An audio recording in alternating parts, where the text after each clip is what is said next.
Howdy readers, I'm Jason. This is Chapter and Verse, and this is my Shaketube 2018 announcement video. So this year, Shaketube is going to be a September affair, and it is going to be hosted by Steve Donoghue, Lukas from Totally Pretentious, and myself. And so this is my announcement video. Now, Lukas and Steve are also going to be making and posting announcement videos today. I will link to those in my description box below the video. And my wife, Kelly, is going to make an announcement video about it today, just to try to kind of help spread the word and bring more participants into the fold. So, a few things. Okay, so last year, from what I understand, I wasn't on BookTube last year, but from what I understand, last year Shaketube was like a 15 or 16 week affair, and there were just a lot of plays read, and everybody read all the same plays. And this year, our celebration of Shakespeare is going to be a little bit different, or a lot bit different. So, like I said, it's going to be September only. And Lukas and Steve and I will each be reading different plays.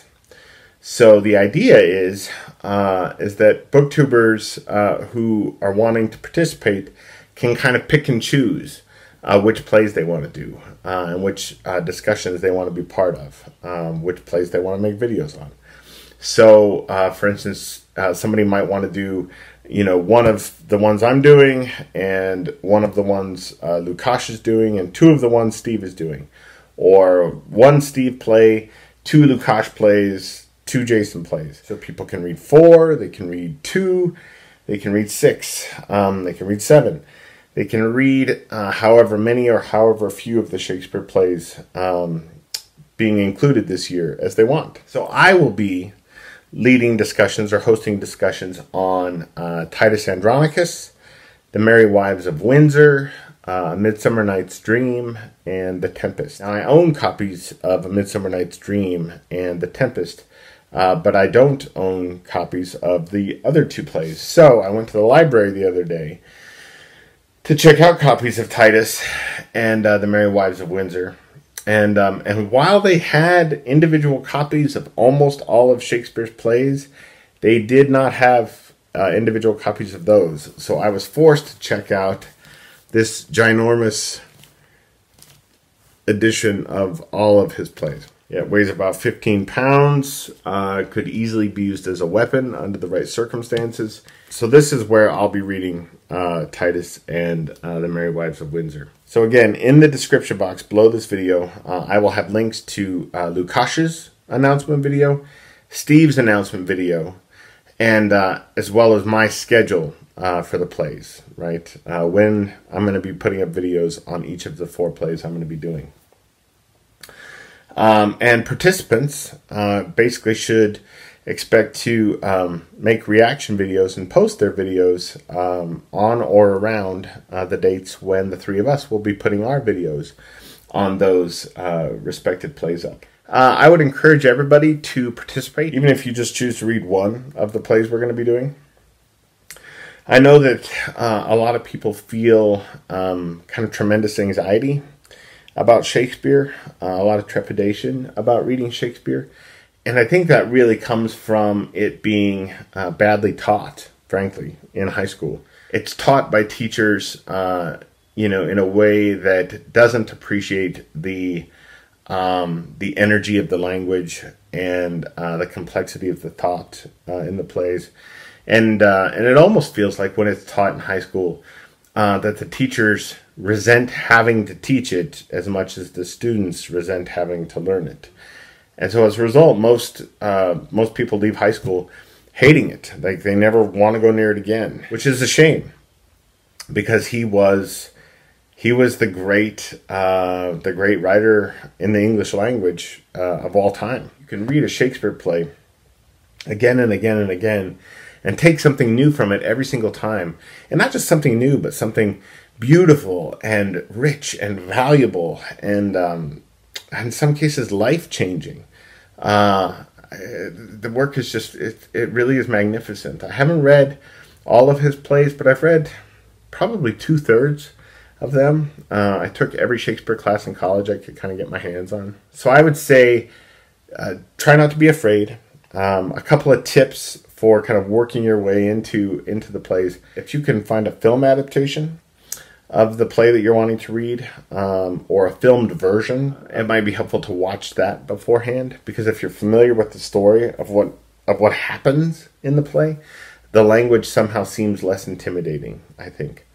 Another fun thing to do is, if in your reading of the play, if there's a part, a scene, a speech that you find yourself really liking and really wanting to understand better, you might want to try memorizing it, right? Spend a few days just trying to memorize that scene and reciting it to yourself, speaking it aloud in completely different ways. We did, when I was in graduate school, we did a kind of mini production of just King Lear, Act 1, Scene 1. And I was the King of France in that. And that was the first time, the only time, that I've ever done any acting, that I was ever required to memorize a speech. And, and I had heard people say that when you act in Shakespeare, when you memorize it, that you just understand it much better. And I always thought, I don't know how much truth there is to that, but it's absolutely true. I mean, it was just one little speech that I had, just one little short speech. And there were 50 different ways I could have done it, and each different way made the lines mean something slightly different. I was just kind of knocked out by that, frankly. It made me appreciate what he was doing with language and with ideas more than I ever had. So for instance, if you're reading The Tempest, maybe try to memorize Prospero's epilogue at the end of the play, and see what the act of memorizing it does for you. Another tip that might make reading the plays and working your way through them a little easier, and I do this with novels actually sometimes as well, is you might want to cast it in your mind, right? So as if you were directing a stage production of it. What actors and actresses would you like to be in those roles? And so as you're reading it, imagine it, hear it in your ears, performed by those actors as you're reading it. And that, I think, would likely help you negotiate the language a little easier. So those are just some tips. I'm really looking forward to this. I wish I had been on BookTube a year ago and could have taken part in the first Shaketube celebration. I think it was the first, but I'm super thrilled to be part of this one and to be a co-host for this incarnation of it, especially with two such wonderful booktubers as Steve and Lukas. If you guys have any questions for me, just fire away in the comments section. So let's do this. Let's dive into the world of the Bard and see what we find. I will see you guys again soon in another video. I actually have one planned for tomorrow. We'll see if that gets up. I got a busy weekend ahead of me. I'm going to the water circus this afternoon. Got a bunch of reading I want to do. I got to mow the lawns. So in the meantime, check out those other videos below and decide which discussions you want to participate in next month. And I will see you in Renaissance garb before long. Actually, I won't. You won't be seeing me in tights or anything, which is a good thing. But you will be seeing me soon. So until then, adios.